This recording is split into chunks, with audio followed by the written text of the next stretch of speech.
समझने की कोशिश करते हैं। देखिए ये क्या है, यदि भाजक 483 है, भागफल 403 है तथा शेषफल 50 हो तो भाज्य ज्ञात करो, है ना बेटा। ये हम लोग सूत्र के रूप में पढ़े थे कि कैसे हम लोग भाग की जांच करेंगे। कैसे पढ़े थे बेटा, देखिए कि मान लीजिए कि b कोई संख्या है, ठीक है, और उसमें a से भाग देना है, उसका भागफल c आ रहा है, ठीक है, यहां पे कुछ भी आ जाए, m आ जाए, घटाने के बाद शेषफल कितना आ रहा हो, मान लो d आ रहा हो, तो इसको हम लोग क्या कर रहे थे बेटा, भाजक करते। क्या करते थे कि ये भाजक है, ऐसे भाग देते हो कि नहीं देते हो, ऐसे ही ना भाग देते हो जी। यहाँ पे कुछ रखते हो, यहाँ पे कोई संख्या होती है उसमें भाग देते हो, यहाँ पे कुछ लिखते हो, अंत में कुछ शेष बचता है, यहाँ कुछ उत्तर आता है, ऐसा ही नहीं करते हो जी। तो जो इससे भाग देते हो आप, उसे कहते हैं भाजक। क्या कहते हैं, भाजक। जो ये आता है इसको कहते हैं भागफल, जिसमें आप भाग देते हैं उसको कहते हैं भाज्य। क्या कहते हैं, भाज्य। और जो ये नीचे आता है उसको क्या कहते हैं, शेष फल। बोलिए बेटा, कहते नहीं कहते हैं। तो हम लोग एक सूत्र पे बात किए थे। क्या बात किए थे बेटा, कि भाज्य बराबर क्या होता है, भाज्य बराबर भाजक गुणे भागफल, भाजक गुणे भागफल और धन शेषफल। बोलिए बेटा, इस पर हम लोग चर्चा किए थे कि नहीं किए थे। ऐसे ही आता है नवोदय विद्यालय के हम लोग पढ़ रहे थे, उसमें भी चर्चा किए थे। जब हम लोग भाग के चैप्टर पढ़ रहे थे उसमें चर्चा किए थे। ऐसे ही क्या करते हैं, भाग की चेकिंग करते हैं। भाग देने के बाद इस सूत्र में रखेंगे, अगर ये इसके बराबर ये आ गया तो हमारा उत्तर सही हो गया, ठीक है। लेकिन यहां चेकिंग नहीं करना है, यहां क्या निकालना है, भाज्य निकालना है। भाजक दिया हुआ है, भागफल दिया हुआ है, शेषफल दिया हुआ है और भाज्य निकालना है बेटा। तो भाज्य बराबर क्या होगा, बोलिए, भाजक कितना है, भाजक 483 है कि नहीं बेटा।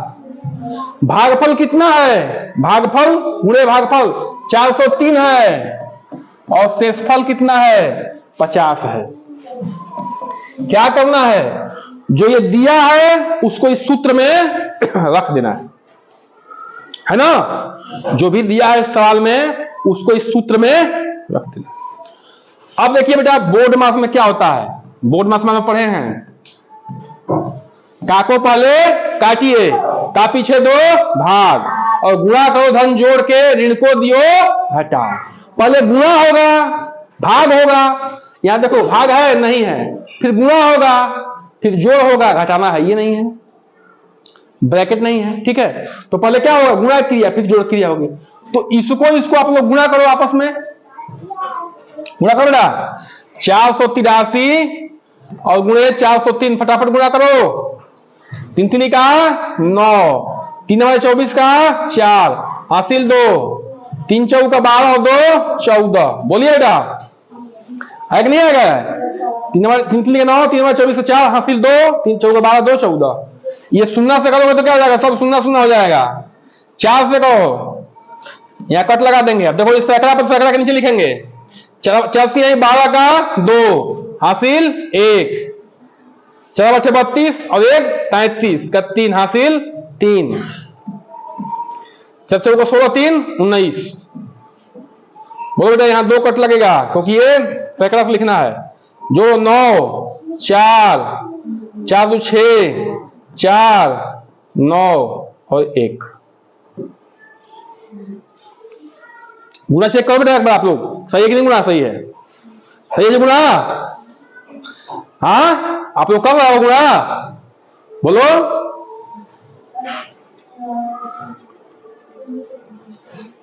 करो बेटा,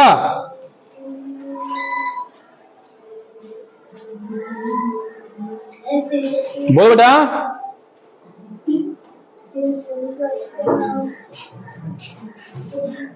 ठीक है, चलिए। तो ये क्या आ गया बेटा, ये आ गया हमारा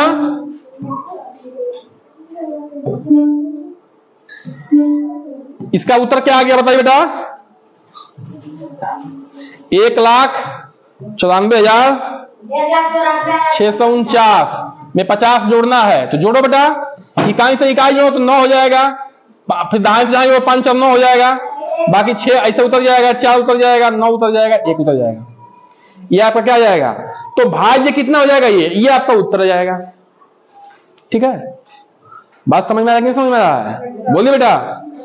तो भाज्य बराबर भाजक गुणे भागफल धन शेषफल, एकदम रख लीजिए, याद कर लीजिए। ठीक है, क्या होता है ना बेटा? अब अगला है दूसरा सवाल कि 6499 की अनुवर्ती संख्या में 1300 से भाग देने पर भागफल कितना होगा? बेटा दो चीज होता है, एक अनुवर्ती संख्या होती है, ठीक है,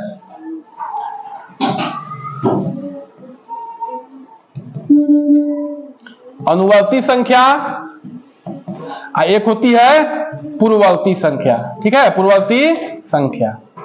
जैसे देखिए बेटा, अनुवर्ती में क्या होता है? एक बाद में कोई भी संख्या दी है, जैसे 8 दिया है तो उसका अनुवर्ती क्या होगा? 8 में 1 जोड़ दीजिए, संख्या में क्या करिए? 1 जोड़ दीजिए। जैसे में 8 का अनुवर्ती कितना होगा? 8 धन 1 कितना जाएगा? 9। 20 का अनुवर्ती कितना होगा? अरे ध्यान दीजिए और के, अरे यहां सीखो बेटा, लिखना बाद में। 20 का अनुवर्ती कितना होगा? 21, 1 जोड़ देंगे। 30 का अनुवर्ती कितना होगा? ठीक ना। अब होती है पूर्ववर्ती। पूर्ववर्ती मतलब पहले कोई भी संख्या है बेटा, उसमें 1 घटा दीजिए। क्या करिए? 1 घटा दीजिए। पूर्ववर्ती संख्या में 1 घटा दीजिए। जैसे कोई भी संख्या है, 8 है तो उसमें 1 घटाएंगे तो क्या जाएगा? 7 पूर्ववर्ती जाएगा। 50 का पूर्ववर्ती क्या होगा? 49। 100 का पूर्ववर्ती कितना होगा? और 98 का पूर्ववर्ती कितना होगा? तो बेटा यहां ध्यान दो। ठीक है, अब देखो, अब समझ में आ रहा होगा कि 6499 की अनुवर्ती संख्या में 13 से भाग दीजिए और भागफल कितना आएगा? बेटा 6499 का अनुवर्ती कितना होगा? 1 जोड़ दो। ठीक है, क्या जाएगा? 6500। 9 1 10, 9 1 10, यहां हासिल हो जाएगा। 9 1 10 का 0 और 9 1 10 का 0, हासिल 1 हो जाएगा। 4 1 5 और ये 6। ऐसे भी जोड़ना सीखना है आपको, ठीक है ना, खाली ऊपर नीचे करके नहीं। 9 1 10 का 0, हासिल 1, 9 1 10, फिर हासिल हो जाएगा 1, 4 1 5। ठीक है, और क्लोज कर दो, क्लोज कर दो। ठीक है, क्लोज कर दो उसको। ठीक है बेटा, अब देखिए, अब 6500 में किससे भागना है? 1300 से। ठीक है, सॉरी 13 से। 6500 में किससे भागना है? 13 से। पहला मुझे कि इसके अनुवर्ती संख्या में 13 से भाग देने पर भागफल कितना होगा? इन्हें कहा है जी, तो इसका अनुवर्ती क्या हो गया? ये हो गया। अरे बेटा उसको क्लोज करिए। ठीक है, और इसमें किससे भागना है? 13 से। तो भागफल कितना होगा? तो 13 5 65, 0 0 उतरा। क्या उतरा? 0। भाग एक बार पढ़ेंगे, 13 0 0, फिर उतरेगा 13 0 0। जितनी बार संख्या उतारेंगे उतनी बार पढ़ा हमको पढ़ना, ये भाग का नियम है ना बेटा? समझ नहीं समझ रहे हो? बोलो बेटा। हाँ ठीक है, या ऐसे कटाना चाहते तो ऐसे भी कटा सकते हो। 13 का मैं 13 13 5 65, अब 5 शून्य लग जाएगा, यहाँ पे 100 हो जाएगा, 500। दोनों में उत्तर क्या आएगा? बराबर आएगा। ठीक है, तो दोनों सीखना है हमें। ठीक है बेटा, तो इसको नोट डाउन करिए और समझिए। चलिए बेटा, बेटा तो